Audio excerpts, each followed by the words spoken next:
지난주 우리는 요한복음 2장 말씀을 묵상하기 시작하면서 가나 혼인잔치 때 예수께서 물을 포도주로 바꾸시는 예수님의 첫 번째 표징을 함께 살펴보았습니다. 요한은 예수님의 첫 번째 표징에 대해서 강조하면서 이 땅에 오신 예수님의 사역의 방향이 어디로 향하는지, 물과 같던 우리를 포도주로 바꾸시기 위해서 오신 분이 우리 예수님이심을 우리에게 설명해 주었습니다. 좋은 빛깔을 갖게 됩니다. 좋은 향기를 품게 됩니다. 예수를 만나 변화되는 인생은 나만 좋아지는 게 아니라 그 변화로 인해 주변에게까지 좋은 변화를 일으키는 것임을 우리가 지난주 말씀을 통해서 함께 살펴볼 수 있었습니다. 그리고 또한 볼 수 있었던 것은 그 은혜의 자리에서 가장 그 은혜를 충만하게 누린 사람들이 누구였는가? 바로 순종하는 사람들이었습니다. 그 자리에 있는 모든 사람들이 주님 바꾸신 포도주를 먹고 즐거움을 누렸지만 그 중에서도 하인들, 저 항아리에 물을 채워라 했을 때 순종했던 그들이 예수님의 은혜를 가장 가까이서 살펴보는 것을 우리가 함께 나누면서 우리도 순종하는 삶이 되기를 소망하게 되었습니다. 그 순종은 때로 우리의 생각과 다른 순종입니다. 하인들의 생각에는 포도주가 떨어지면 지금이라도 나가서 포도주를 구해와야 맞을 것 같은데 예수님은 그러지 말고 항아리에 물을 채워라. 내 생각과는 다르지만 순종했을 때 누리는 은혜가 있었습니다. 오늘 우리에게 주시는 이 말씀이 때로 우리의 상황과 맞지 않을 수도 있습니다. 때로 우리의 환경과 우리의 마음과 다를 수도 있습니다. 그러나 주님 우리에게 말씀하실 때 순종합시다. 그러면 순종하는 자만이 누릴 수 있는 은혜를 우리는 또한 경험하게 될 것입니다.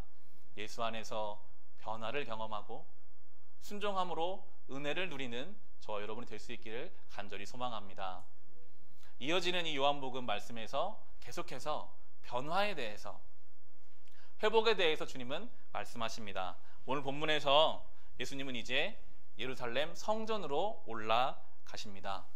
성전이라고 하면 거룩한 처소, 하나님을 예배하는 거룩한 장소가 성전인데 이미 예수님이 지금 올라가신 이 성전은 거룩함을 잃어버렸습니다. 지금 우리는 예수 그리스도의 이름으로, 예수님의 이름으로 와서 예배를 드리지만 이 당시의 사람들은 예배를 드리려면 제물이 있어야 됐습니다. 소나 양이나 비둘기를 가지고 와서 하나님 앞에 잡아 드리는 예배를 하나님께 드렸는데 성전이 예루살렘이라는 도시에만 있었어요. 우리로 말하면 서울에만 예배 처소가 있어서 우리가 예배 드리려면 여기서 올라가야 돼요. 서울까지. 소를 데리고 서울까지 가고 양을 데리고 예루살렘까지 올라가는 그 시간 가운데 집에서는 멀쩡했던 소가 예루살렘에 도착하면 흠이 생길 때가 있었거든요. 성전 앞에서는 제사장들이 기다리고 있으면서 가져온 제물을 검사합니다.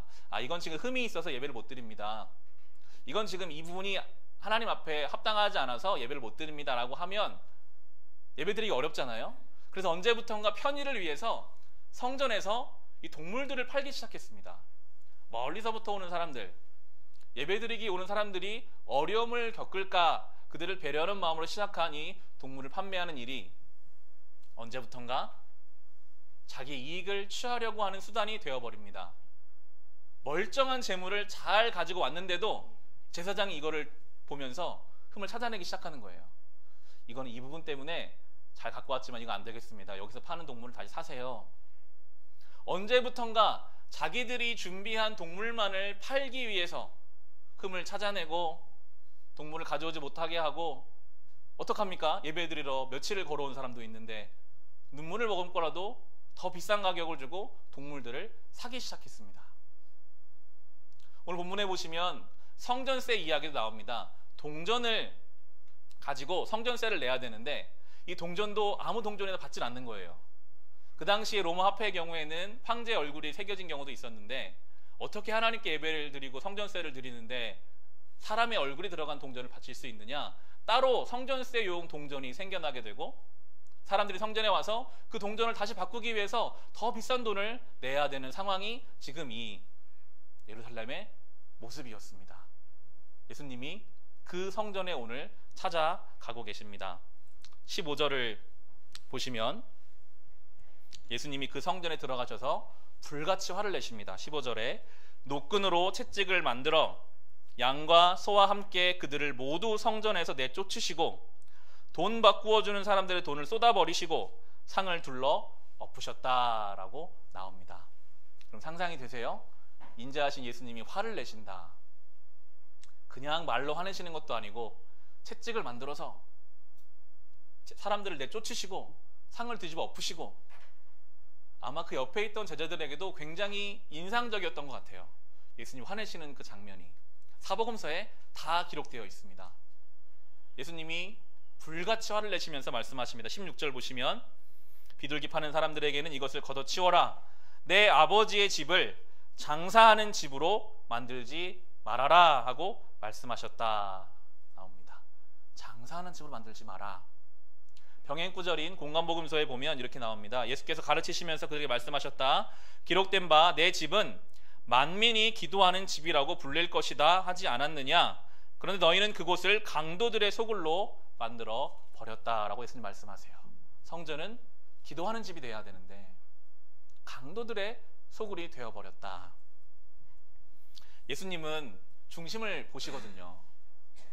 딱 보면 예수님이 아시거든요. 지금 이들이 어떤 마음으로 주님께 나아가고 있는지. 하나님을 이용해서 자기 입속을 챙기려고 하는 사람들을 보시면서 예수께서는 그것을 참지 못하시고 뒤집어 엎으시고 내쫓고 계십니다.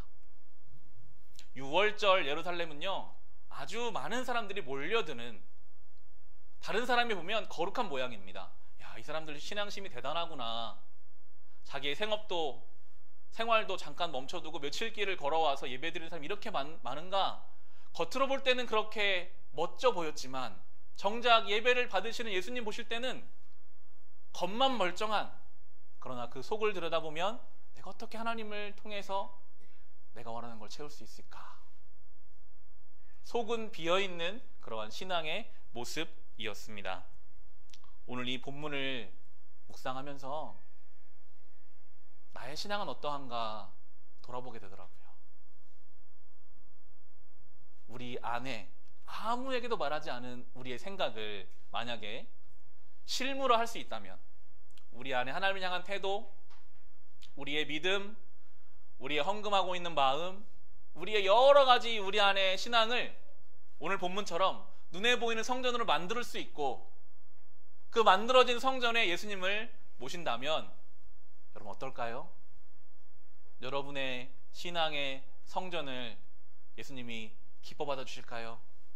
아니면 오늘 본문처럼 다 뒤집어 엎으시고 쫓아내고 싶은 마음이 드시지는 않을까요? 이 말씀 앞에 우리의 신앙을 돌아봐야 합니다. 하나님이 우리의 신앙의 중심에 계십니까? 오늘 이 사람들은요, 하나님을 통해서 오로지 내 것을 채우려고만 했어요. 물론 하나님은 우리를 채우시는 분이십니다. 그러나 하나님이 우리를 채워주시면서 이걸 좀 바꾸면 어떻겠냐, 이건 좀 이렇게 생각하면 어떻겠냐 말씀하실 때 전혀 들을 마음이 없어요. 얻을 것은 다 얻지만 나는 주님을 위해 작은 것 하나도 헌신하고 싶지 않습니다. 나는 주님을 위해 불편한 길 가고 싶지 않습니다. 나는 저 세상에서 할 것도 다 하고 은혜도 은혜대로 받고 싶습니다 라고 한다면 주님 앞에서는 겉모습만 멀쩡한 그런 속은 비어있는 신앙이 될 수밖에 없을 것입니다. 우리의 신앙의 내용이 채워지기를 소망합니다.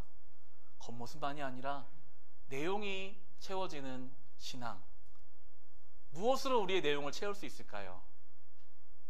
올해를 시작하면서 반복해서 나누고 있는 말씀이 있다면 믿음의 행위와 사랑의 수고와 소망의 인내를 품자라는 데살로니가 전서의 말씀이었습니다.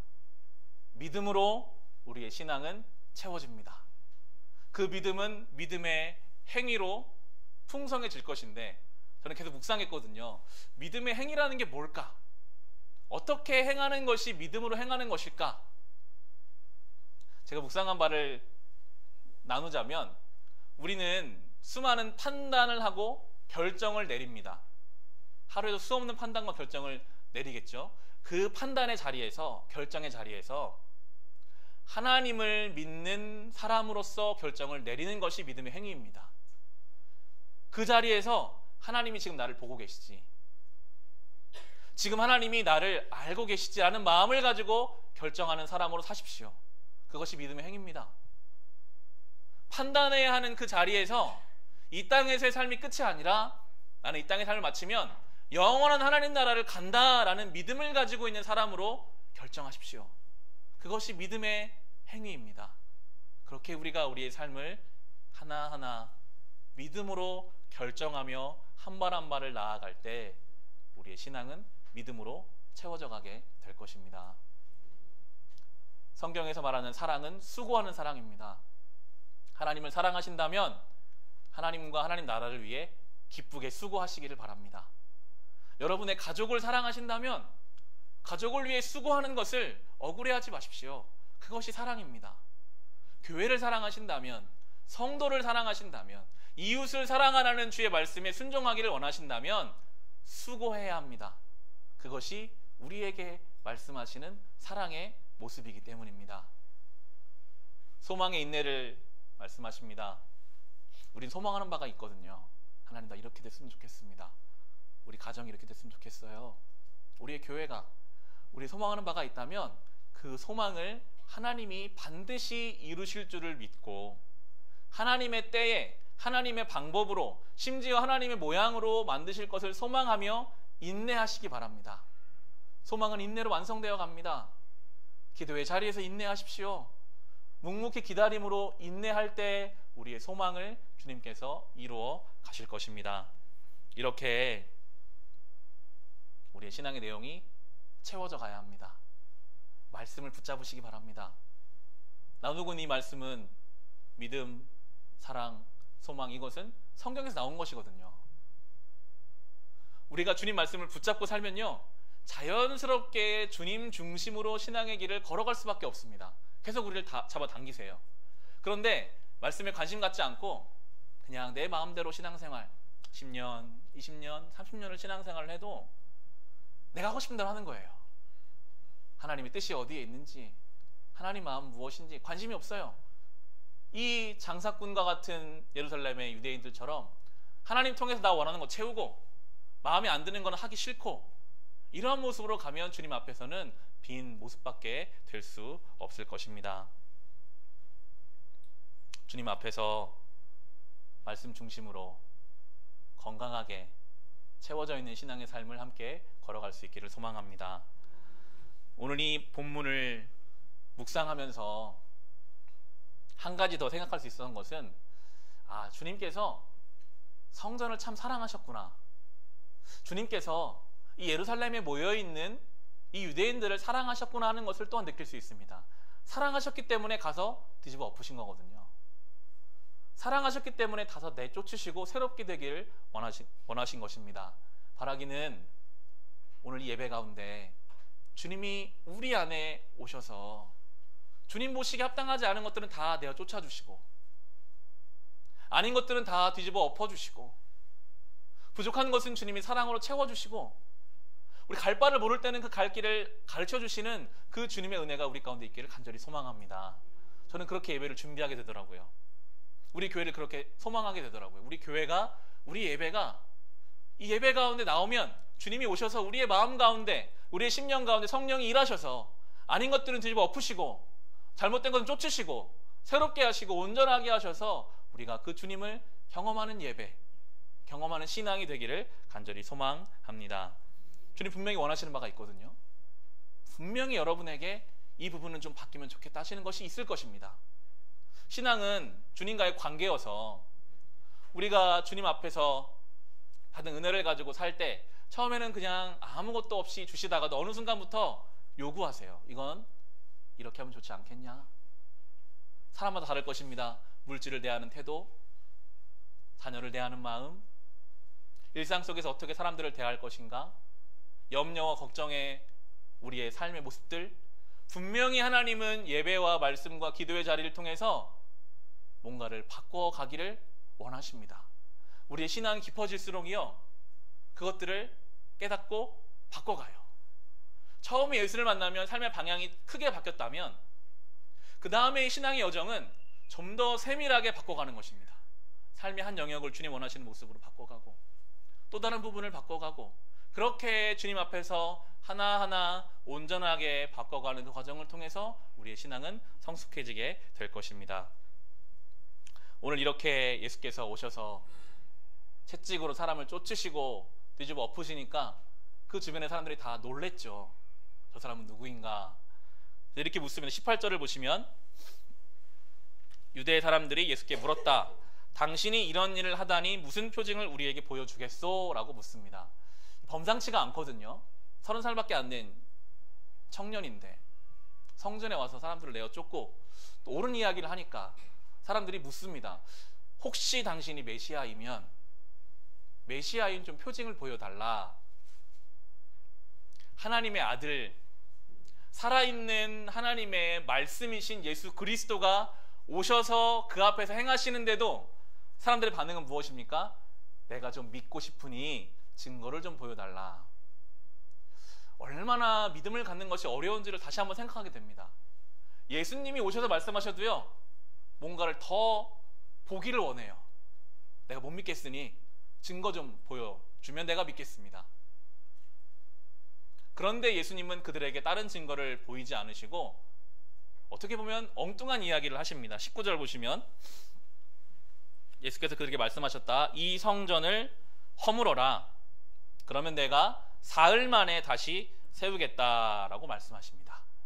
이 성전은 지금 46년 동안 짓고도 아직 다 완성되지 않은 거대한 성전인데 예수께서는 무너뜨리면 3일 만에 짓겠다. 그랬더니 반응이 이렇게 나오죠. 20절 보시면 그러자 유대 사람들이 말하였다. 이 성전을 짓는 데에 46해나 걸렸는데 이것을 사흘 만에 세우겠다고요. 그러나 예수께서 성전이라고 하신 것은 자기의 몸을 두고 하신 말씀이었다라고 나옵니다. 예수님과 유대인이 함께 대화하고 있지만 예수님의 말귀를 전혀 알아듣지 못하고 있습니다. 이미 예수님께 건물은 성전이 아닙니다. 성전의 기능을 잃어버렸습니다. 예수님이 성전 되시고 십자가와 부활로 인하여 이제 주님을 따르는 모든 성도 한 사람 한 사람이 성전으로 지금 부르고 계시는데 여전히 유대인들의 머릿속에는 성전은 예루살렘에 있는 크고 좋은 건물이 성전이다라고 알고 있습니다. 대화가 안 돼요. 영적인 민감함과 영적인 지식이 그들에게 없기 때문이고 심지어 제자들도 그 자리에서는 몰랐습니다. 22절에 나오죠. 제자들은 예수께서 죽은 사람들 가운데 살아나신 뒤에야 그가 말씀하신 것을 기억하고서 성경 말씀과 예수께서 하신 말씀 믿게 되었다라고 나옵니다. 제자들도 그 당시에는 몰랐습니다. 예수님 무슨 말씀하시는 걸까? 예수님 부활하시고 나서야 요한이 깨닫습니다. 아, 내가 잘못 알고 있었구나. 성전은 눈에 보이는 건물이 아니구나. 예수께서 성전 되셨구나. 이제 나와 같은 인생도 성전이라고 부르시는구나. 감격스러운 마음으로 이 요한복음을 적었을 것입니다. 우리도 영적인 이해와 영적인 깊이가 생겨나기를 원합니다. 주님 옆에 있어도요, 못 알아듣는 사람도 있습니다. 우리가 이 놀라운 영적인 지식을 얻어가고 한 가지를 우리가 귀하게 얻었죠. 우리가 성전이라는 것. 눈에 보이는 건물이 성전이 아니라 한 사람 한 사람이 주님의 성전이라는 귀한 지식을 우리가 얻었습니다. 고린도전서에도 말씀합니다. 여러분은 하나님의 성전이며 하나님의 성령이 여러분 안에 거하신다는 것을 알지 못합니까? 성경 곳곳에서 이미 선포합니다. 우리가 하나님의 성전이에요. 우리의 가정이, 우리의 일상이 하나님의 성전입니다. 주님이 그렇게 우리에게 말씀하시는데 더 놀라운 것은 이 성전은 가만히 있는 성전이 아니라 자라가는 성전이라고 하십니다. 마치 생명차와 같이 조금씩 조금씩 성장해가는 성전, 지어져가는 성전이라고 말씀하시는데요. 제가 에베소서 말씀을 좀 읽어드리겠습니다. 4장 13절 개역성경에 보면 우리가 다 하나님의 아들을 믿는 것과 아는 것에 하나가 되어 온전한 사람을 이루어 그리스도의 장성한 분량이 충만한 데까지 이르리니 오직 사랑 안에서 참된 것을 하여 범사에 그에게까지 자랄지라. 그는 머리니 곧 그리스도라 라고 나옵니다. 그리스도의 장성한 분량에까지 자라갈 것이다. 우리는요, 주님의 그 완성된 성전의 모습으로 조금씩 조금씩 자라가는 존재로 주님이 우리를 부르셨습니다. 우리를 세워 가실 거예요. 만들어 가실 것입니다. 이 신앙의 여정은 바로 그 길입니다.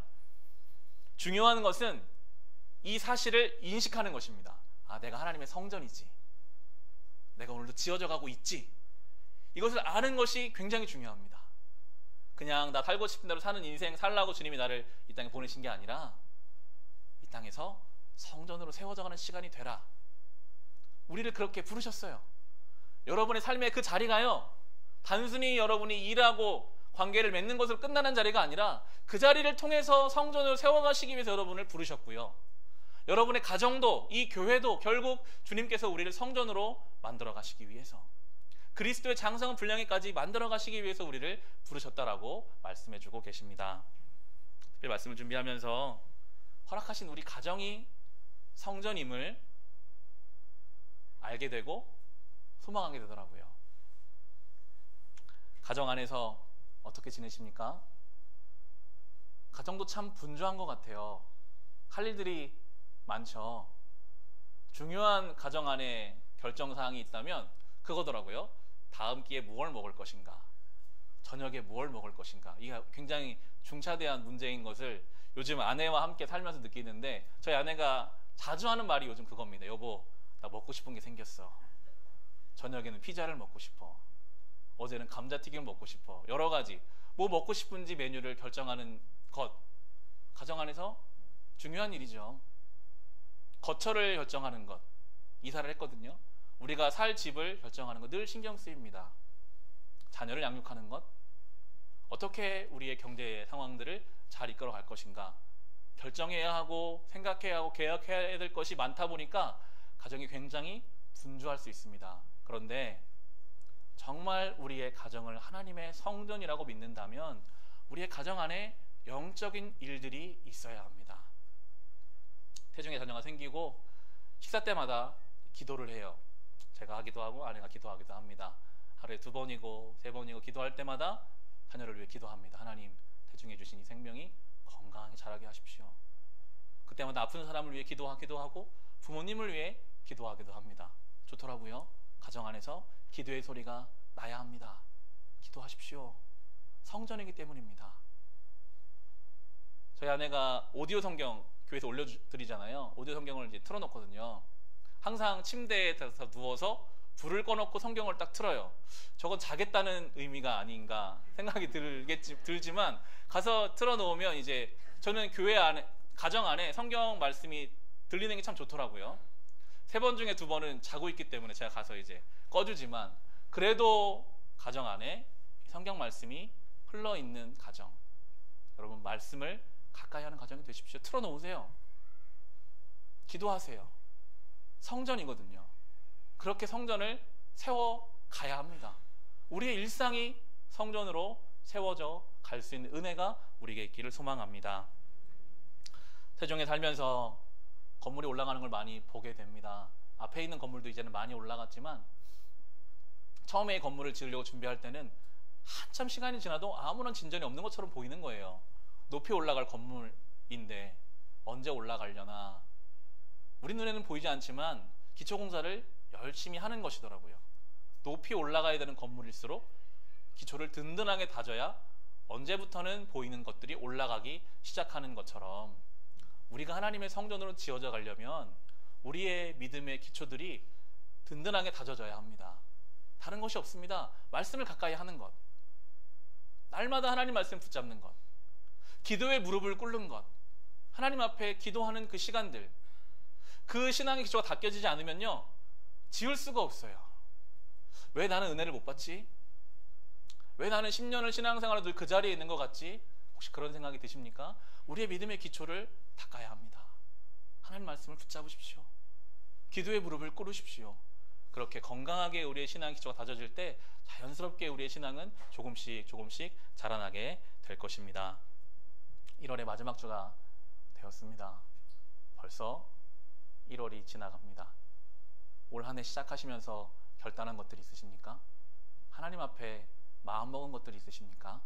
이 예배를 통해 주님 앞에 돌아보십시오. 다시 마음을 고쳐 먹고 이 믿음의 길을 걸어가시기 바랍니다.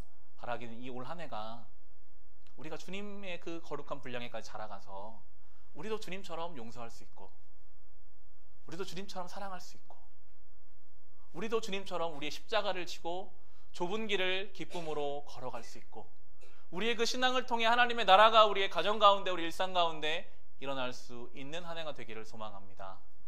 예수님의 성전 정화하시는 모습을 살펴봤습니다. 주님이 오늘 우리 가운데 오셔서 우리 인생의 성전을 깨끗하게 해주실 것입니다. 우리를 성전이라고 부르신 주님 안에서 믿음의 기초를 든든하게 쌓아서 날마다 자라가는 주님의 성전된 성도의 삶을 살아가시기를 우리 주님의 이름으로 축원합니다. 주신 말씀을 가지고